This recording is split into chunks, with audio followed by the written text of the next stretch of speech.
All right. Well, welcome everybody. Good morning. Happy Tuesday. And this is another episode of Tuesdays with RO. So today we have a special guest. We have Ana Casanueva.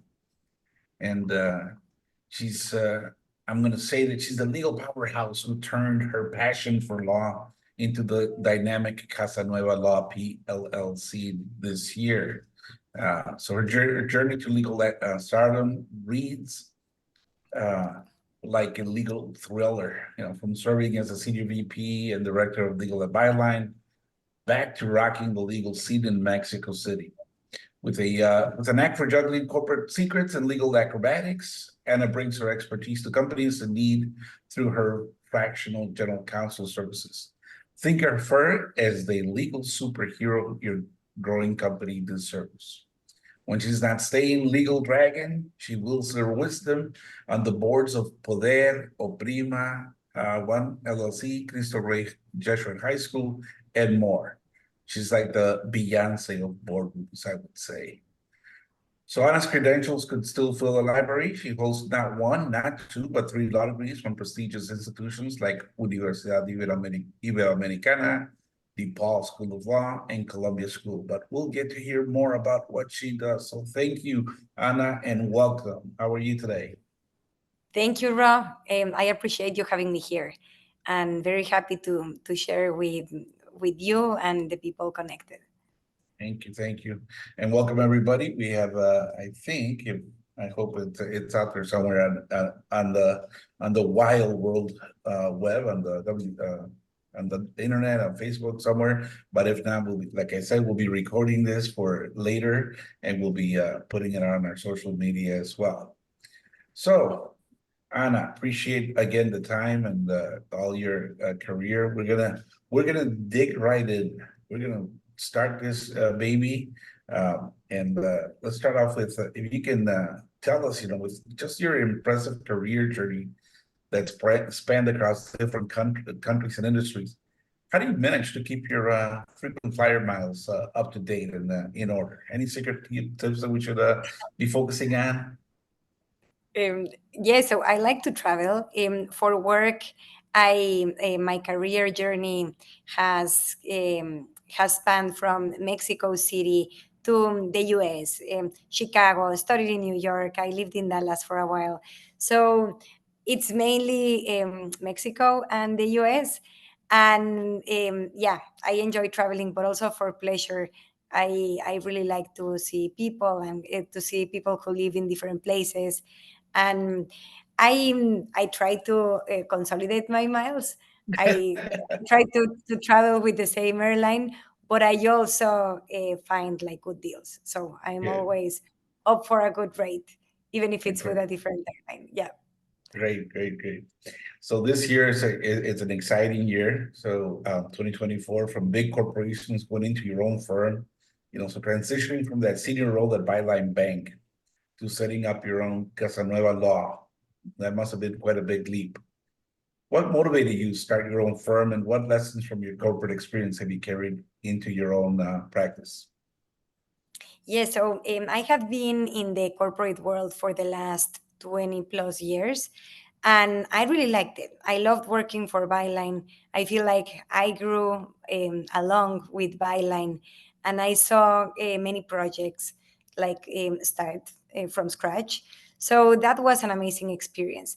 It got to the point where I started feeling like I wanted to use all of my background, all of my the things that I learned through my career and do something on my own. And I identified that certain companies that were growing could use the help of somebody like me. And I wanted to add value to companies in different industries, not only in the banking sector. So that's what motivated me to start doing this. And so far, I'm just starting, but so far so good. So I'm excited about this. Great. And yet, and I saw you in your bio, and what you mentioned was being general counsel, but fractional general counsel services. Can you elaborate on what exactly fractional general counsel means, general services mean? What does it entail? And it sounds like it's a great solution for growing companies. And for those unfamiliar, can you paint a picture of how it benefits them? Yeah, this idea came up by talking to people who were starting companies that are growing. And mainly in the fintech sector nowadays, with so many startups, I identify that some of these companies, they have legal needs on the day to day. That's unavoidable. You're gonna need legal help, but they didn't have anybody inside because they were not ready to hire like a legal team, or they couldn't have a general counsel or an in-house counsel. So how do you cover these needs without paying like a crazy fee for things that are day-to-day simple legal things? So what I bring to the table is I want to be the in-house counsel of these companies, so getting to know them deeply so that I can answer the legal questions that they have on their day to day.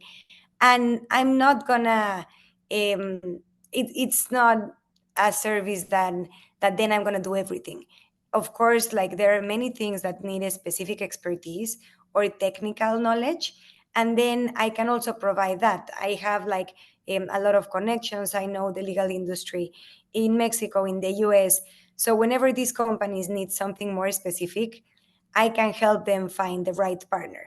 So I'll be holding their hand on their day to day, but also helping them finding like that expertise that is going to be, um, I mean, necessary in many cases.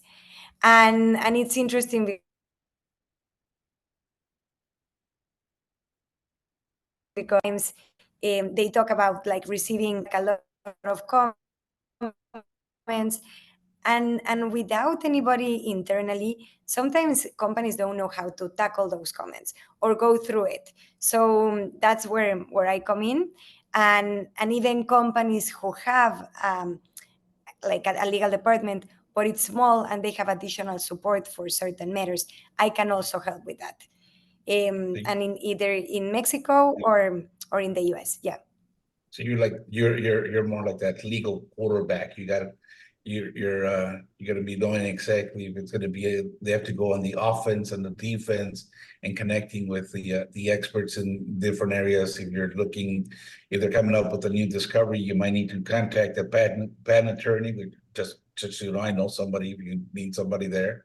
But anything that their specialty, you're gonna be able to guide them in that. That's a great idea. I mean, Exactly. that's having I like that concept, the yeah, legal that quarterback.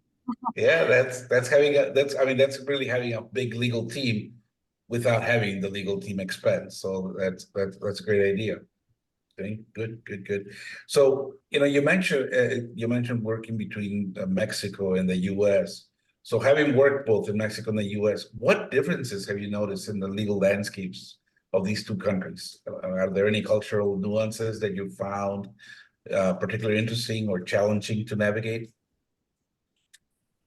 Yes, I'm licensed to practice law in DC and in Mexico, so that's where I've been practicing, and it's interesting because even like from all of my experience working as a lawyer, like in both countries, I have seen many things, and the systems are different. I mean, from like common law to civil law, like very different systems, and it's interesting because the challenges are different in both countries. So I see like how the legal culture, the history of each country impacts the legal needs and the legal challenges, and and I can navigate through both because I have gone to law school in both countries. But it's more like also being the when you need to work at the same time in both countries, and companies who operate in both, or in Latin America and in the US, it sometimes the lawyer needs to also not only give legal advice, but also translate the culture and the way of doing business in the different places. So learning how to navigate through that is an advantage that I have because I learned that through many years of experience. and my legal education is complete in both places. So I feel like that's some value that I can add to these companies that are operating in both sides. Very good, very good. Now you touch up on some good things, right? There's good topics and knowing the culture and being able to translate the culture, but it leads me also to believe that you probably have some good advice for business owners, small and medium-sized businesses that often face legal hurdles that they might not even be aware of.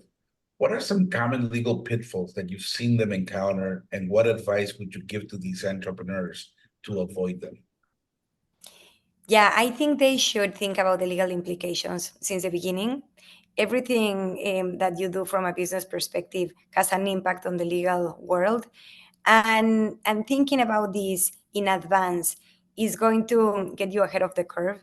So find the right partners to discuss what are the legal implications of whatever business you're starting, and also find the right partners to walk you through those legal implications.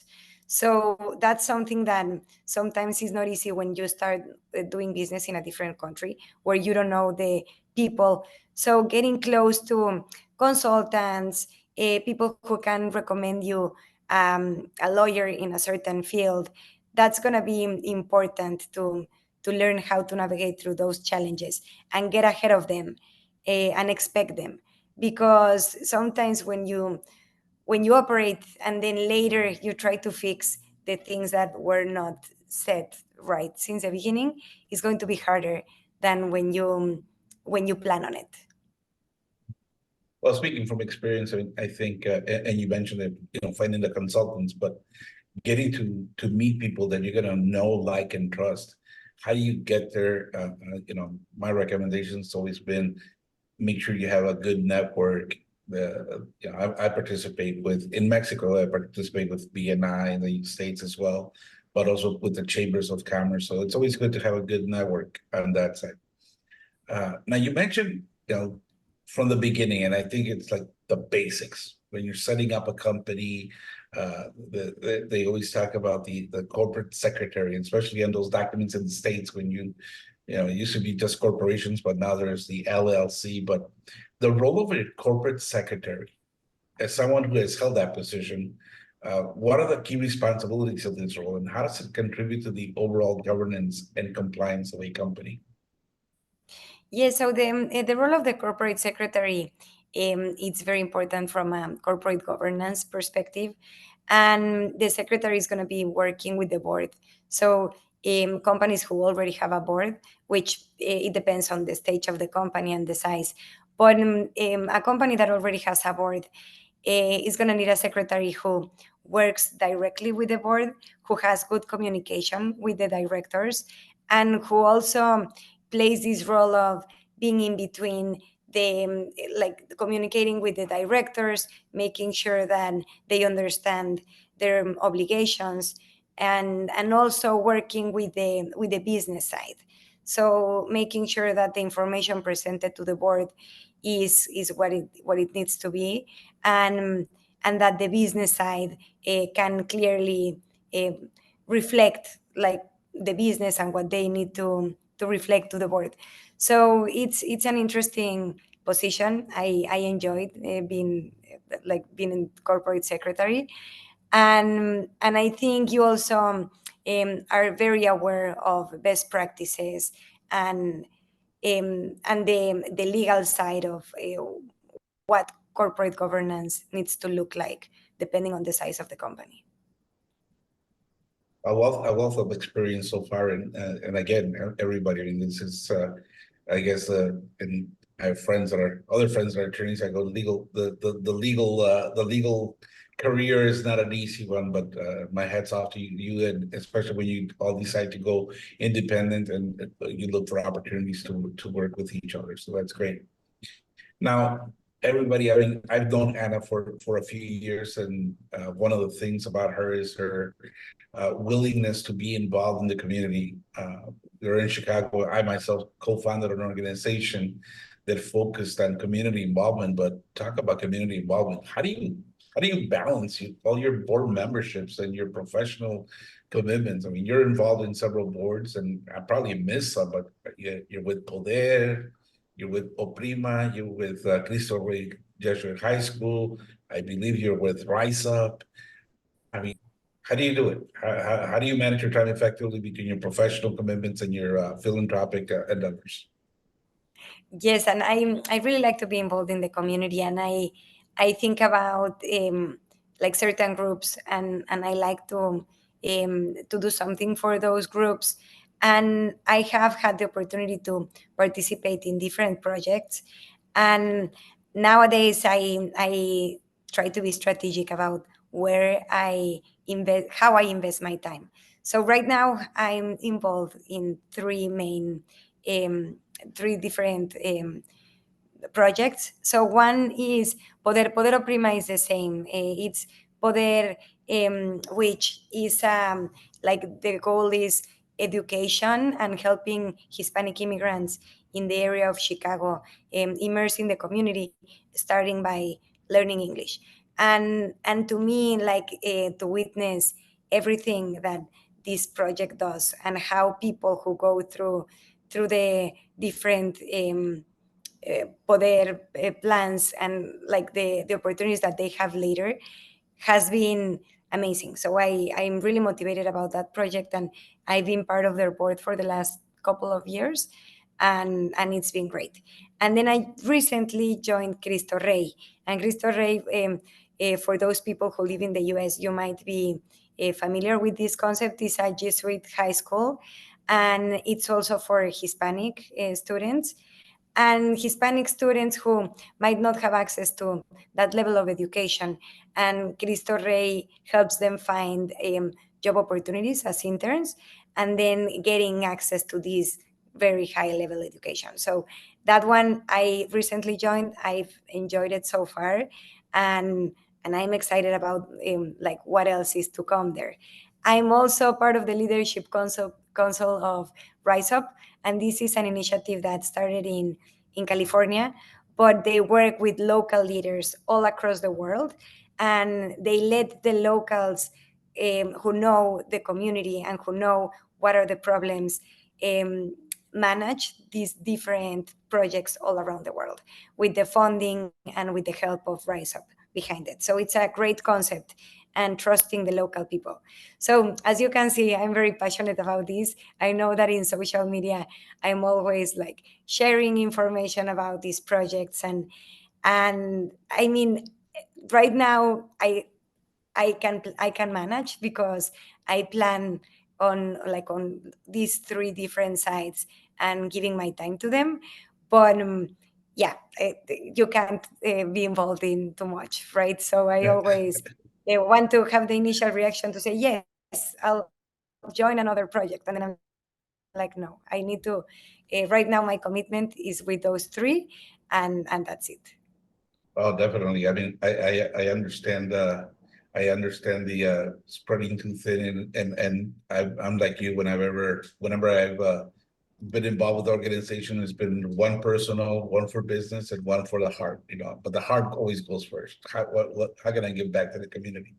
I will say with Cristo Rey, and this will be dating myself, but I was working in Pilsen when Cristo Rey started in Pilsen on Cermak.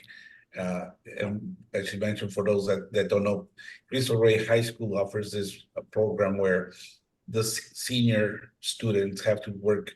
They work one day out of the week as an intern someplace, and they study 4 days of the week. So the 5-day full-time class schedule goes that way. So they have partners in all the professional aspect of it. So great job there. So you mentioned all those involvements as well. One of the things that we look at it, and it's as a you know women in the corporate ladder, women in business, but what about the legal profession? Navigating that legal profession as a woman, as a successful woman in the legal profession, what advice would you give to young female lawyers who aspire to reach those leadership positions in their careers? Any specific challenges that you face along the way that you'd like to share? Yeah, I think many of us face challenges as women. To me, being a Latin woman with a thick Latin accent, I'm physically small, so I have navigated through those challenges, and I think the biggest thing is to get over the imposter syndrome, which at different times in life many women face. But to me, the most important to go through that has been to have a community. I have many friends who are women in different sectors who we talk about these things and we talk about the challenges each of us face, and in a very positive way, learning how like you're not alone and you have a network and people that you can talk to, and then many men also who have been mentors or have played significant roles in my professional life, like to realize that people believe in you, that they look up to you. To me, that has been key in continuing to grow and be motivated. And then you see the whole circle, because then younger women who either in the legal profession or other professions who reach out to me and they seek for advice and they see that we can talk about these topics, it's a way to give back, because I have been very, very fortunate in having amazing people around me who have supported me through all of these challenges, and I want to make sure that younger women feel the same way about me and can reach out to me about that. Very good, very good. Thank you. That's great insight, and we'll be available for some questions and answers a little bit. Just got a few more things that I want to cover with you. You mentioned earlier that you're in the fintech side of the law. So let's talk about the future. Legal technology as it's transforming the legal industry. How do you see advancements in legal technology impacting the way that lawyers deliver services in the future? And what steps are you taking to stay ahead of the curve with Casanueva Law? Yes, I think we always need to be mindful of the use of technology to avoid being obsolete. I mean, the technology is present in all of the professions, but I've seen how there are many tools in the that help lawyers that use AI and other type of technology, and it's very beneficial because then you can do your work faster, and I mean being mindful of like the risks of certain types of technology. But I definitely think it's a must. Like we can't afford not to be up to speed on the technology that we have and how to use it. And I feel like we also learn a lot from the new generations. Something I admire about Gen Z is that they always find ways to work smarter and to realize that you can cover a lot of work faster in a better way without having to put like the hours people used to put in the past to tackle the same item. To me is amazing. So I'm always open to learning from the younger generations and the people who know how to use this technology, because it's going to be helpful and it's going to reduce the time we invest in doing work. I know, hopefully, I know it will not replace lawyers because they still have to double check everything that gets done. So that's a good thing there. Yes, yes. All right. We also need lawyers, Yeah, even if right. yeah.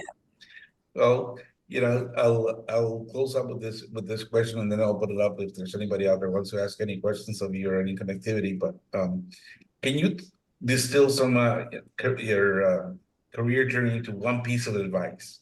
And this is because I like to share with uh, groups that are young in their career, or they're going through the law school. Uh, what advice for aspiring lawyer entrepreneurs? What would it be? And if you feel free to sprinkle some any of your trademarks or any humor to leave us smiling and inspired for the future. So I believe in the power of networking, and I'm not talking just about going to events and talking like doing some small talks small talk with different people, but really like creating deep connections with people. And through this journey of going independent and starting my own business, I have been impressed and I have been reminded a lot about the power of um, relationships that I created 15 years ago, 10 years ago, and now I'm reconnecting. And now that I am in, that I'm going to be practicing by myself, how people who reach out to me or I reach out to people that I have known in what feels like different lives has been amazing. Because if you surround yourself by people that you consider smart, that you admire, and you foster those relationships, it's impressive to see how they come back to you. And in the future, without thinking about it, I don't like to think about it in a utilitarian way where I'm using people. I like to connect with people because I feel interested in what they are doing, either if they are close friends or if they are new acquaintances. But I'm interested in learning from people, and then the rest comes naturally. So and in the future you foster that. So that's something that I really enjoy, and that I have seen the benefit of doing that all through my career. So I use, like, I have a trick that I use and that I really enjoy, and it's that when I think about somebody, either from a professional side of, or like either personal or professional, and I think about a person, in that moment I just text that person, if or after a few minutes. So I like to do it right away because then you forget. But maybe if I'm like walking on the street and I see something that reminds me, like, oh, Rogelio does this, I check in, like, oh, Rogelio, how have you been?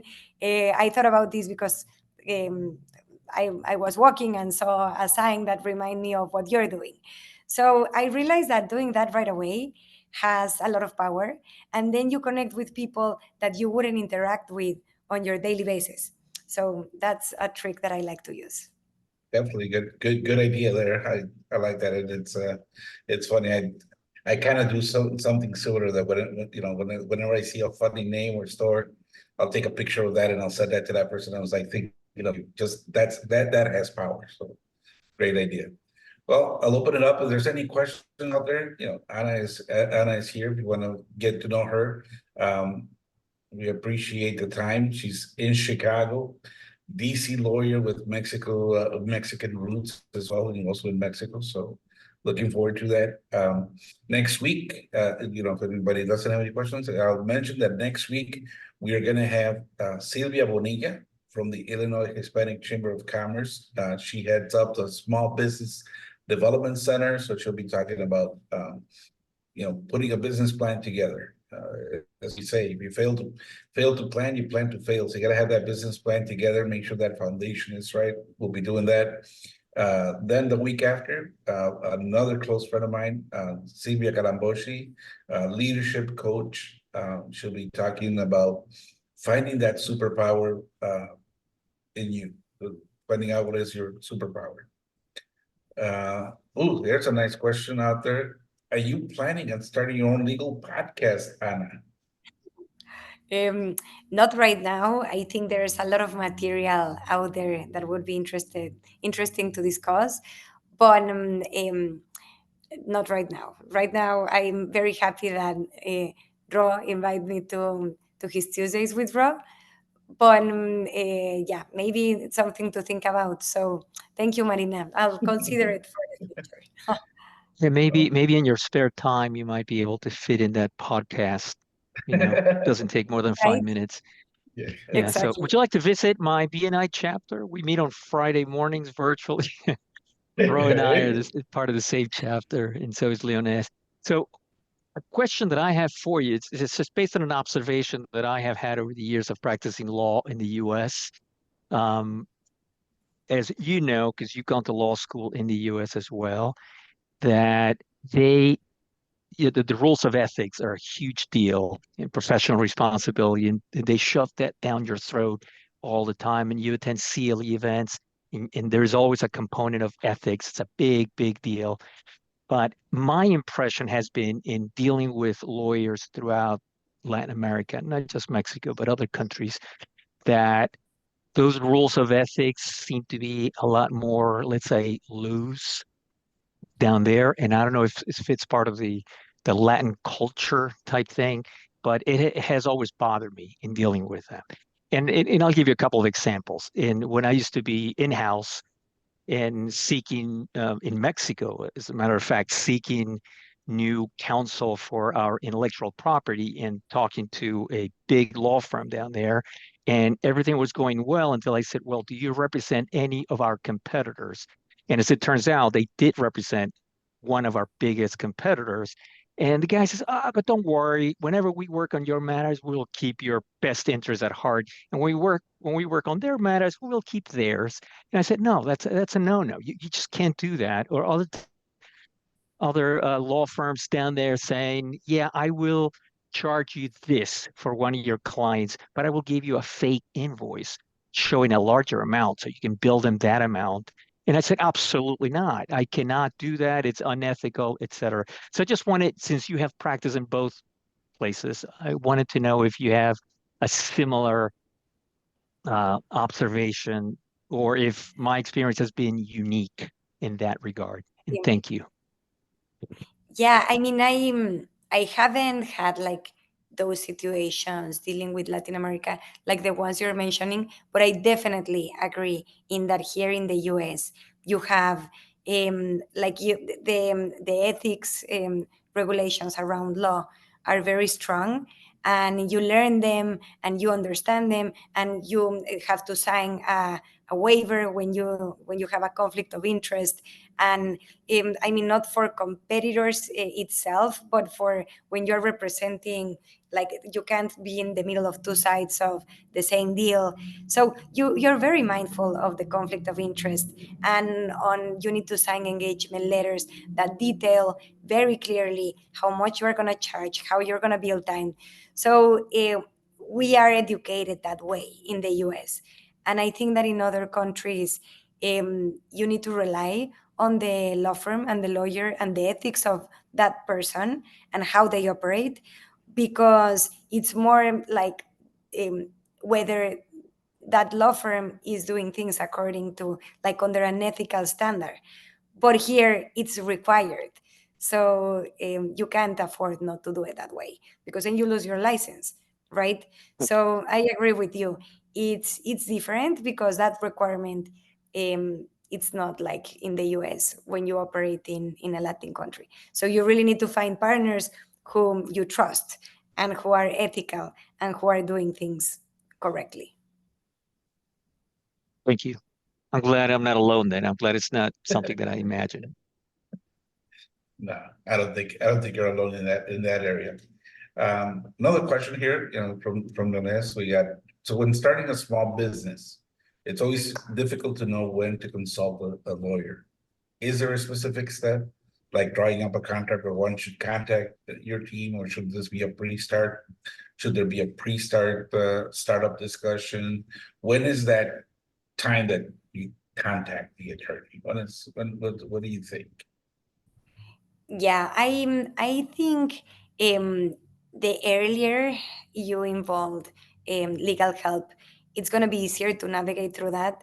And it doesn't have to be that you're just thinking about a business and then you are afraid that the lawyer is going to charge you like a very high hourly rate to walk you through these things, right? Like you need to find partners, and through networking, and I can also help with finding the right partner depending on the stage of the business.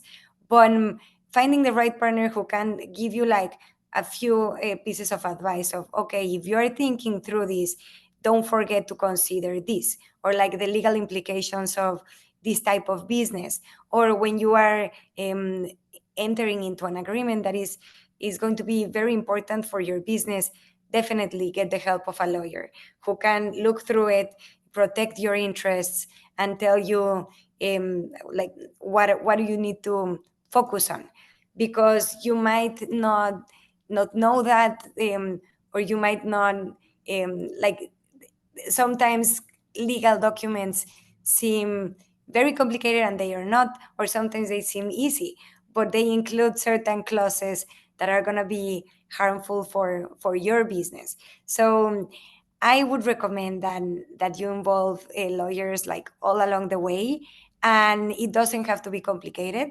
As long as you trust the lawyer and you trust that they are going to look up for you, and they don't need to create like a big deal out of everything. Just having an initial conversation about what you're thinking for your business, and let them tell you where you need to be paying attention and when to involve more legal help as needed. Very good. No, definitely. And I also always add, having those resources. There's resources out there. So depending on where you are, I moved to Mexico last year, so I'm learning where those resources are in Mexico. But we still have our residence in North Riverside in Illinois, so we go back. So we still have access to those resources in the States, and I try to help them. So people, sharing with small businesses where those resources may be. Small in the U.S., small business development centers, chambers of commerce. In Mexico, there's similar organizations. Typically, they're provided by the government agency. So organizations for pymes, and there's small chambers of commerce, and they will give you the help on that side. And then we try to look for those same resources in other parts of the world as we're now going international, right? As we're growing out there, we look to see how we can provide those resources elsewhere. Well, again, Ana, I appreciate your time. Everybody else that was on here, we appreciate it. Thank you for coming. This portal is more for getting to know the experts in the field. It's open to anybody if anybody wants to bring value to it. One of these days, I'm hoping to have Ramon on here as well to talk about intellectual property, and if you know anybody that has something to add for the small business community, please let me know. Like I said, we have some good things coming up in the next few weeks, and next month we have some things coming up as well. So just keep tuned, follow us at this will be posted on YouTube. Follow the channel, repost it, share with your friends, and let's connect and let's do some business together. Thank you very much. You have a great day. Okay. And thank you very much, Ro. This was a great opportunity. Un gusto, Ana. Gracias. Nice meeting you. Bye. Nice Bye. meeting you all.